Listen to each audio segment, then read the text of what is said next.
पण अधिकाऱ्यांना जर समजा सरकारच सांगत असेल की करून घ्यायचं नाही, तर तुम्ही अधिकाऱ्यांना काय दोष देणार? नाही, आता मला असं वाटतं की त्यांनी हा प्रश्न, विधानसभा अधिवेशन सुरू आहे, अधिवेशनामध्ये ही गोष्ट मांडावी. उद्या लोकसभेचं अधिवेशन सुरू होईल त्यावेळेला मला असं वाटतं राष्ट्रवादीच्या खासदारांनी ते प्रश्न तिकडे उपस्थित करावेत. मला एवढंच फक्त परत सरते शेवटी म्हणायचंय, सरकारी दबावामुळे FIR जर नोंदवला जात नसेल, तेही अजित पवारांसारख्या व्यक्तीसाठी, तर याच्यात काय नेमकं काळबेरं आहे हे मला असं वाटतं सरकारला सांगावं तर लागेलच निश्चित.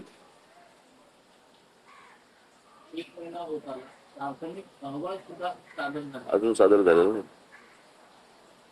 तर त्याच्यामुळेच काय होतंय की त्या असल्या सर्व गोष्टींमुळे संशयाची भूतं नाचवली जात आहेत किंवा नाचत आहेत.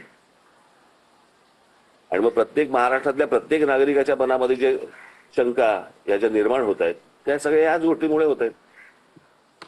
ठीक आहे.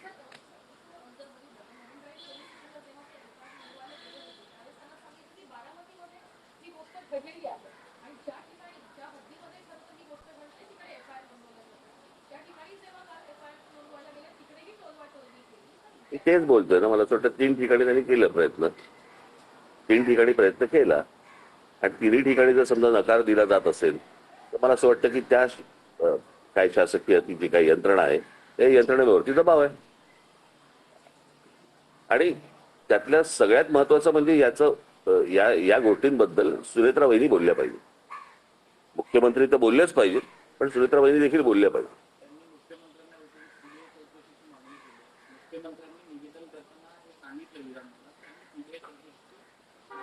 अरे CBI चौकशा वगैरे त्या सगळ्या होत राहतील. एक FIR आहे ना फक्त, त्या FIR ला सरकार का घाबरतं?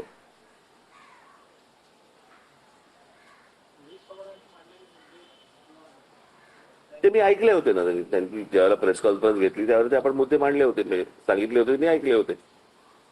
टेक्निकल मला असं वाटतं ते बोलू शकतात जास्त. ठीक आहे.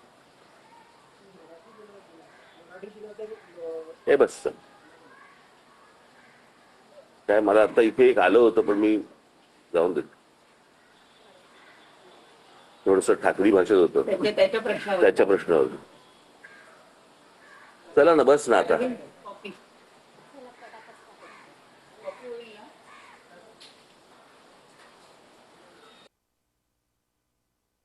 तर ब्लॅक बॉक्स संदर्भात अद्यापही कळालेलं नाहीये. DCPंनी FIR का दाखल करू दिली नाही असा सवाल राज ठाकरेंनी उपस्थित केला. FIR ला सरकार नेमकं का घाबरतंय या संदर्भात सरकारनं उत्तर द्यायला हवं असंही राज ठाकरे यांनी म्हटलं.